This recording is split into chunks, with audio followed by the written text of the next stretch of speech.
finished Anson's FD2s. The next car to work on is Rango's FL5. We will be upgrading two things. Power is still going to be the same. First of all, the brakes are almost finished, so we're going to upgrade the brakes. Of course, we're going with the NS monos, and then suspension, we will be going with the HKS Hypermax R. It's not I'm trying to hard sell these, but they just work so good. As we talked about last time, if you watched the FD2 videos, the suspension is already preset, so all the dampers and stuff is already set. They actually have a recommended alignment. So during the test, they ran toe out 1 mil both sides. As you can see, standard value, no camber. Field level full, 3-degree camber, toe out 1 mil in the front, 1 mil toe out in the back, 2-degree of camber, and tire pressure. You can go plus and minus on the level, but what we're going to do is we will leave it as the box setting. We're not going to adjust the height or anything. Watch that other video. That's the car we're doing the cooling test on. You're not able to see our trans cooler, but that's the oil cooler, PRL intercooler. The trans cooler sits behind here. On the other side, there's nothing yet, but we're getting there next. But we'll talk about that later in another video because we haven't had that set up. Let's get on to it. Do the brake first and then suspension. We just want to make sure the wheel is going to clear the calipers because they are humongous. The question might be, why are you putting massive brakes on this? Is it for cosmetic or is it for performance? It's actually a bit of both. If you look at the brakes that we took off, this is the factory 4-pot caliper. You can see the seal, the dust cover, it's all melted, and you can see the pads. It's actually not wearing evenly. So the reason why this happened, if you lube the pad, it might be alright, but once it gets so hot, it's going to seize up or it's going to get caught. And because it's 4-piston design, it's more pressure on the top and it pushes the pad over and start wearing unevenly. What the problem is, once you go into heavy braking at some track, you might get a bit of pad knock. So after you go on hard brake, since like say the last turn at Hampton going up the hill, so your car go around the corner, the pads get pushed over, and when you try to go into turn 1 and you dab on it, the piston and the pads has a gap. I mean, not as much as this, but the initial bite when you stand on it, it's not there. So you'll probably see us left foot braking, just tap the brake just to push the piston back out so we don't get that pack knock, and then we commit to a hard braking. That's what that does. You can see this pad, even though it's got a lot of material on this side, there's only like 2 mil there. We have lubed these pads before, but that's what we found with the factory caliper. That's if you drive it hard. If you don't drive it hard on the road, you might not see this, or it's common. Alright, let's put the new brakes on. So here's the factory disc, and that's the new aftermarket disc. Factory disc is actually quite big if you look at it. This is 350mm. And then our new upgraded disc should be 370. This battery is actually really good already, to be honest. But we're going to upgrade anyway. This is what we do. Well, while this is out, we're going to have a look at the infamous FL5 High, the heat shield, which often you get your rock stuck behind here, rub your disc, makes the noise. We will be getting rid of this, so it's not going to happen. Does it need it? Not really. Factory brake duct hole hits this, air hits this, deflect off here and cools it. This is just really silly. Costs more problem than anything. And it protects your disc, yeah. It's got stuck a couple of times, but anyway, take this off, carry on. Since we got the caliper on the bench, we're just gonna take a look what's the difference. So this is a NS monoblock caliper, one piece. FL5 factory Brembo is also one piece, but the difference be the pistons a bit too small, so the pressure is more even. Really thick pads. This set owns by one of our buddies from overseas before. The reason why I took it off, because his wheel won't fit, because he wanted a 3-piece wheel, so it won't fit, and sold it along to us. It's only done 1000 Ks.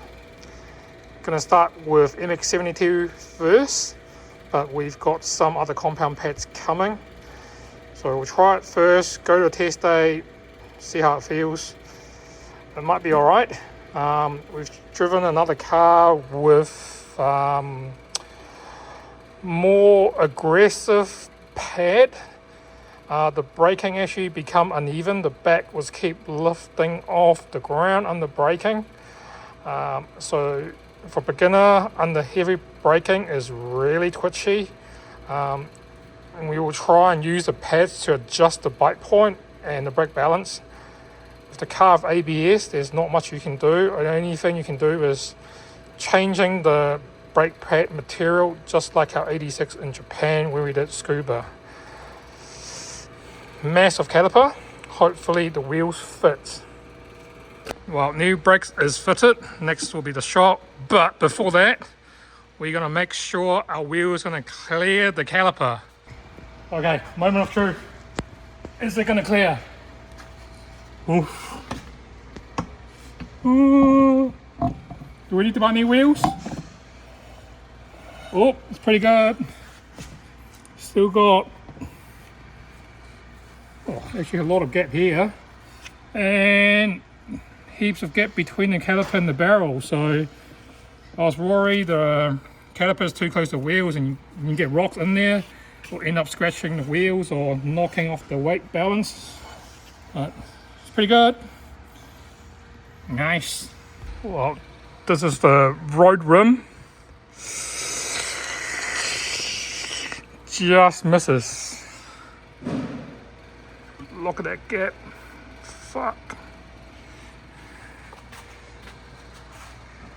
Wow, fits. It's very close to the caliper. Oh, time to sell this wheel and buy other wheel. This is actually 19. You can see there's a lot more space in the barrel. Oh well. Carry on. Suspension's next. Brakes. Well, our first option did not fit, so we're going with the second option. This is raise. What is it? TE. Oh, it's bronze TE S plus. Take it out. Let's have a look at the 1810 What offset? 40. 40 offset. Well, round 2. Does it fit? That's alright. That's gold. Should fit.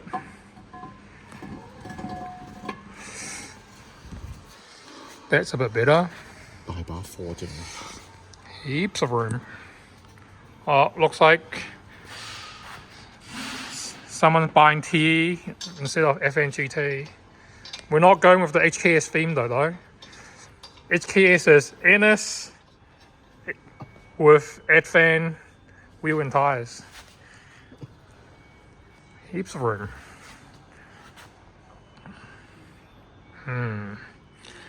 1810 40 offset, right? 40.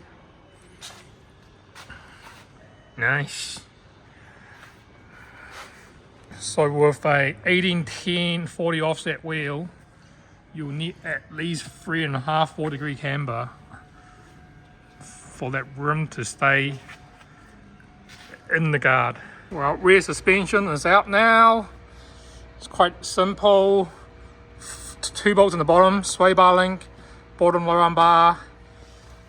The lower arm just drops. Unclip the electronic damper. 2 bolts on the top from underneath. It goes up like this. 2 12mm, drop that down, and the shock is on the floor. So let's unbox the HKS Hypermax R. So that's the rear set. These are the 4 cancellers for the damper. Shocks has been preset. It's got the label on it already. That's the preset height. So you still got what? 50mm, 60mm adjustment. Oops. That's that. A little spring, keeper spring. Keeper spring. Alright. Let's take it out. And that's the rear dampers. Adjustments on the top. There it comes with a extension that we have to fit. I think it loops up and then comes back down. Preset. Keeper springs and the mount. This is the long cable that goes on the top like that, comes back down for adjustment. Right, instead of wasting you a couple of minutes watching us ripping off the suspension and putting the new ones in, here it is. The new HKS damper is fitted. Very simple and straightforward. The sway bar link, it comes with these shocks because the shocks is a lot shorter body, so that got replaced. The original one is right here. If you look at the length difference, yep, you can see that. So new one has been replaced. The canceller is mounted on the bottom of the shock body. Just need to be the brake mix and then go to alignment. Track day is still a week or so away, so still got a bit of time to give this a road test, and then yeah, pretty much can come off the hoist. Rear suspension is all in set. The cool thing is the adjuster is actually mounted behind here. There's a cable that runs over in the guard to the top of the strut, and when you turn that knob, it turns that clicker to make the adjustment. We'll probably go just below halfway to start with, being the track is pretty bumpy at Hampton at the moment. It's been resurfaced a couple of weeks ago. Turn 2 and 3 has a little bump. It's actually worse than last, well, I would say it's worse because after going for a ride last week, notice there's more bump here, so we'll have to back quite soft so it will absorb a bit better. Having the sway bar there That will load up when we get over that crest, so we'll keep the damper a bit softer. We can always go harder once the car is settled in or the suspension setting is right. Well, the car done some K, so we're gonna just service the spark plug. Factory is already a NGK 8 degree.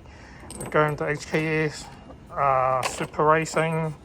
Also, that's actually made by NGK, so going with a 45, which is 9 degree plugs, so 1 degree cooler. The plugs off the car is actually not too bad if you look at the tip. It's actually not worn or anything. It's pretty good. I'll finish our test drive. This is the stock height from HKS that's preset. Bit of a gap. We'll just let it settle for a day or so, then we check the height before we go for the alignment. Roll handling is really good. Like, you got to try it. Like, it's 14 kg springs around, but the foul thing is just so good. The car just doesn't bounce around at all. Sorry, it might be a bit windy. Using my phone again, but that's ready to go for alignment and then track day next week. So we'll try to run us out of this first. Target time, which hopefully will get close to a 13 or faster if we can. Still got the stock turbo, stock LSD. We're just focusing on the suspension and handling at the moment. Now we've got the brake kit. Shouldn't have any excuse on brake fade. We've just got a road pad in there at the moment. The raised pad is still on its way. We're going to try with that pad that came with the brakes first, and let's see how we do. Anyway, hope you enjoyed this episode. A lot of you like this kind of content, what we do to the car before we actually take it to the track. Anything else you want to see, comment below. We'll try and film as much content as we can when we put these cars together. I'll try my best. Cool. See you at the track.